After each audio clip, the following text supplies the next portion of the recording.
E aí, pessoal, hoje a gente vai mergulhar numa história que parece até mentira, mas que é um caso real e bem trágico de destruição econômica.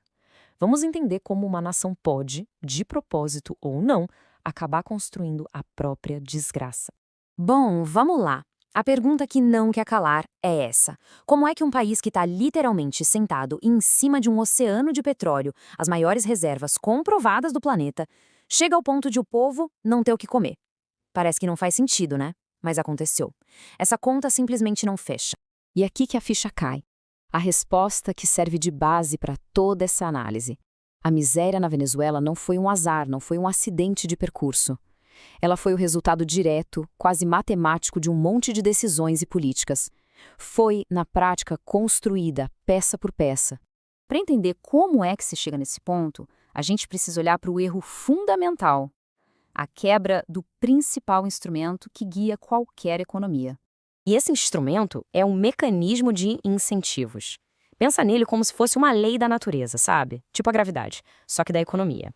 É o sistema de sinais, que são os preços, e de recompensas, que é o lucro. É isso que diz para todo mundo o que produzir, quando produzir e para quem.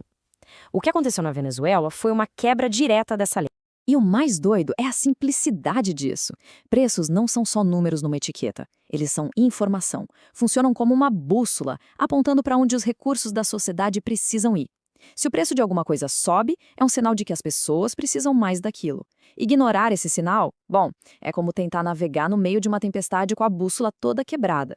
E quando essa bússola quebra, o primeiro dominó cai. Toda essa complexidade desse colapso pode ser entendida com uma historinha bem simples: a história de um padeiro. O ponto de virada foi esse aqui. Numa tentativa de controlar a inflação e fazer a comida parecer barata, o governo tomou uma decisão que foi, assim, catastrófica. Na prática, ele tornou ilegal que alguém tivesse lucro produzindo coisas básicas. E a consequência disso é imediata, é lógica. Imagina a cena. O governo diz que o pão tem que ser vendido por R$ 1. Só que para o padeiro custa R$ 2 para fazer aquele pão. O que ele faz? Ele para de fazer pão, senão ele vai à falência. O resultado disso não é pão barato para todo mundo. O resultado é não ter pão. As prateleiras ficaram vazias, não porque faltava farinha, mas porque o incentivo para transformar essa farinha em pão foi completamente destruído. E você acha que parou por aí? Que nada! Quando as prateleiras ficaram vazias, em vez de corrigir o erro, o governo dobrou a aposta. Tentou resolver o problema que ele mesmo criou, tomando para si o controle de tudo. E aqui a gente vê a diferença fatal. De um lado, tem um empreendedor.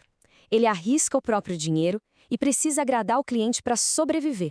Se ele falhar, ele quebra. Acabou. Já o burocrata, que é indicado pelo governo, ele não responde ao cliente, ele responde ao partido. E se ele falhar?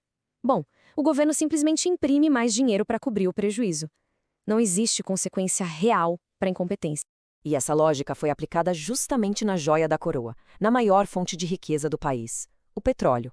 A PDVSA, a gigante estatal, foi tomada por indicações políticas em vez de gente que entendia do assunto. O resultado? A produção despencou. Eles conseguiram a façanha de transformar uma das empresas de petróleo mais ricas do mundo numa operação que dava prejuízo. Eles literalmente mataram a galinha dos ovos de ouro. Agora, vamos olhar as evidências, os números que mostram o tamanho do estrago. E se preparem, porque os dados são a verdadeira cena do crime de uma economia. Em 20 anos, o PIB, que é a soma de toda a riqueza que o país produz, encolheu quase 80%. Para ter uma ideia do que isso significa, é uma queda maior do que a de muitos países que passaram por guerras civis terríveis. É como se a economia do país tivesse sido aniquilada. E a inflação, bom, ela chegou na casa de milhões%. Imagina só, recebeu o salário de manhã e de tarde ele já não paga nem um café. Isso não destrói sua economia, destrói a vida das pessoas, acaba com a dignidade, tira qualquer capacidade de planejar o amanhã. A vida vira uma luta para sobreviver hoje. E tudo isso leva a gente para a lição mais profunda dessa história toda. Porque o que aconteceu na Venezuela não é só sobre economia, sobre planilhas e gráficos. É sobre uma coisa muito mais fundamental. Tem uma frase famosa do economista Milton Friedman que se encaixa perfeitamente aqui. Ele dizia que não existe nada mais permanente do que uma solução temporária do governo. O que começa como uma ajuda, uma medida emergencial, vira rapidinho uma parte fixa e destrutiva do sistema. E isso nos leva a outro alerta, um que ecoa através do tempo. A promessa de um Estado que vai dar tudo é muito sedutora, mas ela vem com um perigo gigantesco. Um poder tão grande e centralizado pode e muitas vezes acaba se virando contra as pessoas que ele deveria proteger. Então, o ponto crucial é este. Não dá para separar liberdade econômica de liberdade política. Elas andam juntas.